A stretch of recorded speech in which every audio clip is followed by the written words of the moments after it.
magulat, at yan ang dapat na mangyari. At huwag na magpakasakali, kundi ililit yung kaluto sa kawali. Kaliwat kanan ang gusto lumaban, ang pusta ng taya'y malakasan. Dahan-dahan, hindi ako maisahan. Up and down, salo-salo, one-one de la cruz. Are you amused by the world's news? Teka, Tagalog nga pala, excuse me. Dora may patolati, I get busy. Kailangan pang pawisan na buti. Sige, mainit sumayaw, anong todo yung sa tunog. Meron ako, ha, ha, ha, ha. Get ready! Meron akong ano, meron akong kwento, meron akong ano, meron akong kwento, meron akong kwento. Wala, meron akong kwento, meron akong... Thank you very much, Kiko!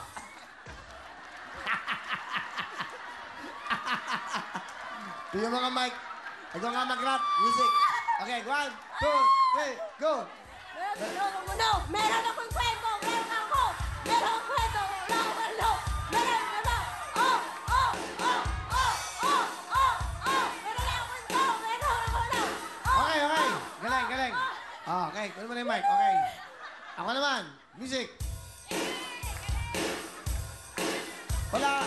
Wala kang ngipin. Bigyan mo ng 2,000! Yan. Bigyan mo ng jacket! Okay. Kiko, meron kang 5,000! Salamat, pari Win. Okay, Miss. Kat, bate. Pinapati ko po yung mga kasama ko bumbero dyan sa Marikina City Fire Station po. Lalong-lalo na sa aming happy na si Colonel Valen po. At saka yung sa magulang ko dun sa Zamboanga, alagaan niyo po yung panganay kong anak. Tsaka yung asawa ko din dyan nasa Cebu, yung dalawa anak natin, alagaan mo, huwag mong bubugin na. At saka yung mga estudyante ko dyan sa Zamboanga, dito na yung idol nyo. Alright. Miss Kat, ano ang trabaho mo bilang isang, Bilang isang bombero po, Kuya Will. Bombero din. Bombero din. Nasaan po ko, 1 year pa lang po ako sa serbisyo kasi teacher ako dati.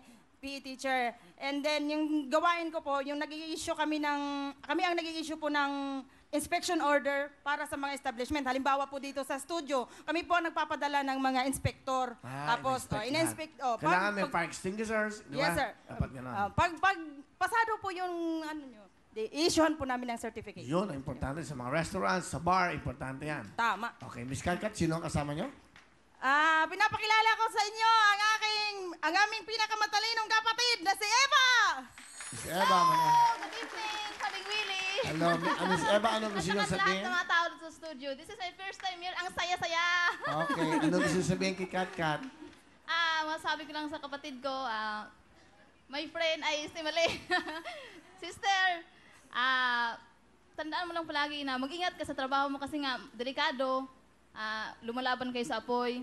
Ganyan. So mag-ingat ka palagi. Alam ko naman na palaban kang tao, matapang. Saka ginagawa mo lahat, kahit gawain ng lalaki, ginagawa mo para makaahon sa buhay. Kaya nga yung katawan mo, macho-macho na, parang lalaki din. At saka, salamat sa pagiging maalahanin mo sa akin, sa suporta. Minsan, pag papautang mo sa akin, hanggang ngayon, hindi ko pa rin nabayaran, 6 years na. Saka, yun. Mahal na mahal kita kasi kapatid kita eh. Alright. Thank you, I Miss love Eva. you.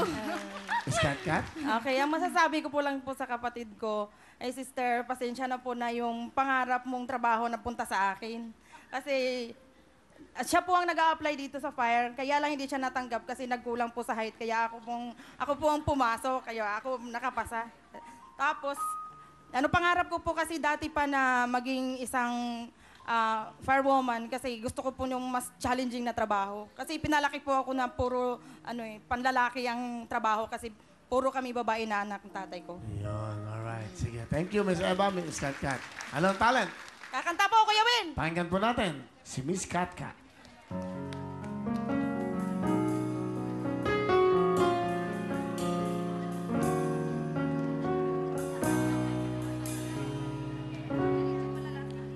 You said that you've always been true. Looking in your eyes, I see you lie.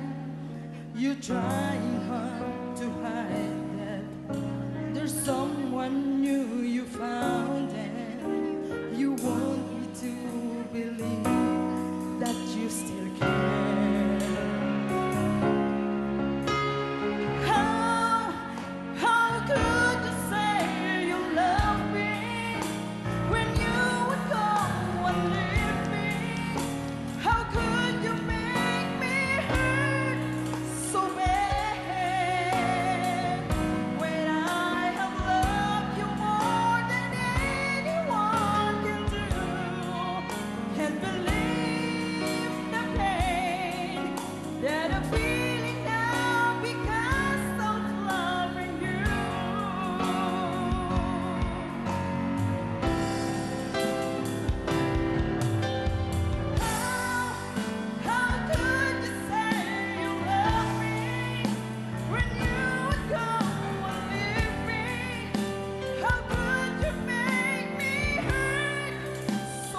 Miss Cat Cat. Firewoman. Meron kang 5,000. Good luck sa inyo. Dalawa, good luck. Let's play the game. Kiko, Miss Cat Cat. Kamay sa inyong mga puso. Kan tanong. Titulado. Title. Miss na miss kita. Is correct. 1 point si Miss Cat Cat. Kiko, habol tayo. May pagkataon pa, ha? Kamay sa puso. Puso, please, Cat Cat. Kan tanong. Sino to? Sino ka mata? Hagibis. Pasok na si Cat Cat. Thank you, Kiko. Tawagan natin ang tatlo maglalaban-laban sa ating takot na kantanong. Si Arnie. At siyempre, Arnie, meron ka additional 5,000. Thank you, Cat, Wait. 5,000. Thank you po. Miss Joy, 5,000. Thank you, Wee. Good luck sa inyong tatlo. Isang tamang sagot lang, pasok na para sa ating shopper round. Siyempre, 1 million house and lot at siyempre, meron pang sasakyan. Good luck. Isang tamang sagot. Sige na tayo. Kan tanong. Titulado. Sa kanya pa rin. Sa kanya pa rin, it's wrong. Okay, Arnie, Miss Catcat, dyan lang, Joy. Pag nadinig nyo music, saka lang kayo pwede mag-push ng button. Music, please. Kat, Sa kanya. yun ang tamang sagot. Sa kanya! Kat, pasok na. Go! Congratulations sa Ate Katkat! Congratulations! Siyempre, sa inyong mga talented na bumbero at bumbera, eto na, sasabog na at palong-palo ang swerte sa inyo! 10,000 pesos! Yes, at meron pa kayong gift certificate worth 3,000 pesos. Bigay sa inyo yan ng CDO, Idol, Cheese Dog. Yes, kaya proud kami sa inyo. Go, go, Idol! At ikaw pa maglalaro sa ating jackpot. Sa step yes, step no, eto na, ang gorgeous na Miss Mariel. Thank you very much again. Congratulations sa iyo, Ate Katkat. I would like to thank Meg Zenza Salon de Manila. Maraming salamat. Antonio Hairdressing, Posh Nails, SM Accessories, Meister, Dr. Steve Marcan, and Dr. Manny Paikaline. Maraming salamat. And happy first birthday, Riley Nicole Cabrera. Happy birthday. At ito na po ang mga big time na pipila. Bukas, ang mga magagaling kumanta na ang edad 55 years old o pataas. Pero kailangan bago ang kanta. For example, yung mga kakantahin ninyo, Bruno Mars, Lady Gaga, Beyonce, Sarah Geronimo, Charisse at marami pang iba. Magdala lang po kayo ng ID, birth certificate o anumang katibayan na ikaw ay 55 years old o pataas ang edad na magaling kumanta ng mga bagong kanta. Alright, ang mga big time po ng pipila bukas ay ang mga magagaling kumanta na ang edad 55 years old pataas. Pero dapat ang kanta nyo ay mga bagong kanta. Pumunta lang po kayo ng alas 10 ng umaga sa address na nakikita nyo sa inyong mga TV screens at hanapin nyo po si Heidi Malyari at si Henry Ching. At para naman po sa mga hindi mapipili, 15 sa inyo ay makakapaglaro sa red, white, and blue. And to give chance to others po, ang mga pwede lang po mag-audition ay yung mga nasa labas ng Caloocan at Novaliches. Susunod na po ang Step Yes, Step No. Tuloy-tuloy pa rin po ang party. Go, go, go! Dance!